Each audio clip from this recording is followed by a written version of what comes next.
উকিল বাবার সাথে দেখা করা জায়েজ আছে কিনা, বাবা বলা যাবে কিনা? উকিল বাবা হলো 2 নম্বর বাবা। আমাদের সমাজে উকিল বাবার প্রথা অনেক বেশি আছে, আপনাদের এলাকায় আছে? এটা হলো 2 নম্বর বাবা, নকল বাবা। নকল, এই নকল বাবা হওয়াও জায়েজ নাই, এই নকল বাবা বানানো জায়েজ নাই। ভাইরা আমার, বিয়ে শাদীতে আমাদের দেশে মনে করা হয় যে একজন উকিল বাবা লাগে, এরকম একটা ধারণা আছে না নাই? মেয়ের ইজিন আনার জন্য গায়রে মাহরাম একজন উকিল বাবা হয়, অনেক সময় যায় অনুমতি আনে। এইভাবে উকিল বাবা বানানো পরিষ্কারভাবে হারাম, পরিষ্কারভাবে। মুরব্বীরা ভালো করে শুনে রাখেন, যারা যারা উকিল বাবা আছেন এই বাবাগিরি ছেড়ে দেন। বাংলাদেশে বাবার কোনো শেষ নাই। খাজা বাবা, উকিল বাবা, ন্যাংটা বাবা, কত বাবা আছে। আল্লাহ তাআলা এই সমস্ত নকল বাবা থেকে আমাদেরকে হেফাজত করুন। বিয়ে উপলক্ষে কোনো উকিল বাবা টাবা চলবে না। নিজের বাবা বেঁচে থাকলে সেই বাবা তিনি নিজে নিজের সন্তানের বিয়ে দিবেন, ব্যাস। মেয়ের অনুমতি বাবা আনতে যাবেন। জাজ্জল্যমান বাবা উপস্থিত, আগাগোড়া 5 হাতি বাবা আছে, এরপরও দেখা যায় আরেকজন উকিল বাবা সেজে সেখানে নাটক করতে যায় অনুমতি আনার জন্য। এই নাটক করা জায়েজ নাই, পরিষ্কারভাবে হারাম।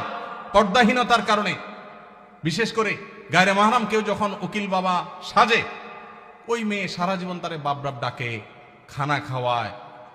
এটা আমাদের সামাজিক মানে একটা কুসংস্কার বলতে পারেন, এর সাথে ইসলামের কোনো সম্পর্ক। যুবকরা বিয়েতে কোনো উকিল বাবা যেন না থাকে। মুরব্বীরা যারা যারা যার যার বিয়ের উকিল বাবা আছেন, আল্লাহর হস্তে বাবাগিরি ছেড়ে তওবা করে আল্লাহর কাছে চলে আসেন, চেষ্টা করবেন তো ইনশাআল্লাহ।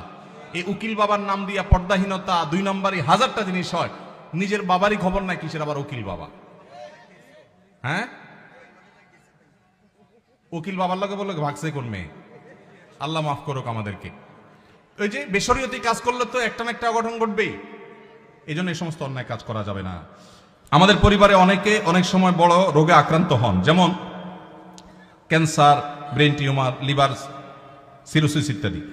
এই ধরনের রোগের চিকিৎসার ক্ষেত্রে অনেকে তার পুরো সম্পদ বিক্রি করে ফেলে, নিঃস্ব হয়ে যায়।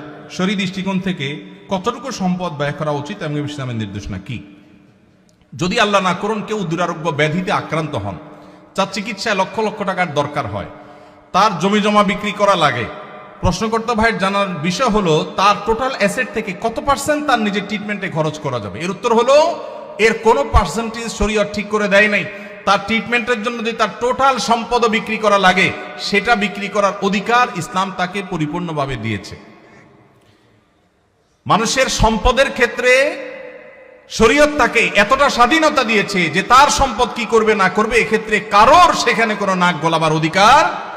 সন্তানদের এটা বলার অধিকার নাই যে বাবা তুমি নিজে চিকিৎসায় সব খরচ করবো, আমরা কি করব, এটা বলার অধিকার নাই। অনেক কুলাঙ্গার সন্তান আছে, বাবার এরকম সিরিয়াস পর্যায়ে হয়ে গেলে জমি বিক্রি করতে দেয় না, বরং বাধা দেয়। আছে না নাই? মনে রাখবেন, বাপদাদার সম্পদ দিয়ে মানুষ ধনী হয় না, হলেও সেটা সাস্টেইন করে না, টেকসই হয় না। মানুষ নিজস্ব চেষ্টায় আল্লাহর অনুগ্রহে ধনী হয়। বহু বড় লোকের ছেলেরা একসময় রাস্তায় মানুষের কাছে হাত পাততে হয়। এই জন্য বাবার সম্পদ, মায়ের সম্পদ, সেগুলোর জন্য কামড়াকামড়ি করা, তাদের হক নষ্ট করা, এগুলো আমাদের মূর্খতা।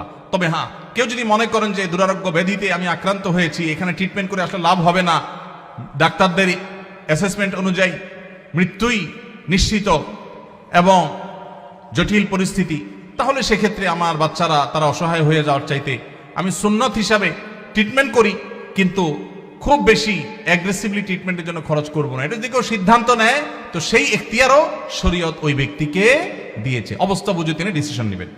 আস-সুন্নাহ ফাউন্ডেশন, উম্মার স্বার্থে সুন্নাহর সাথে।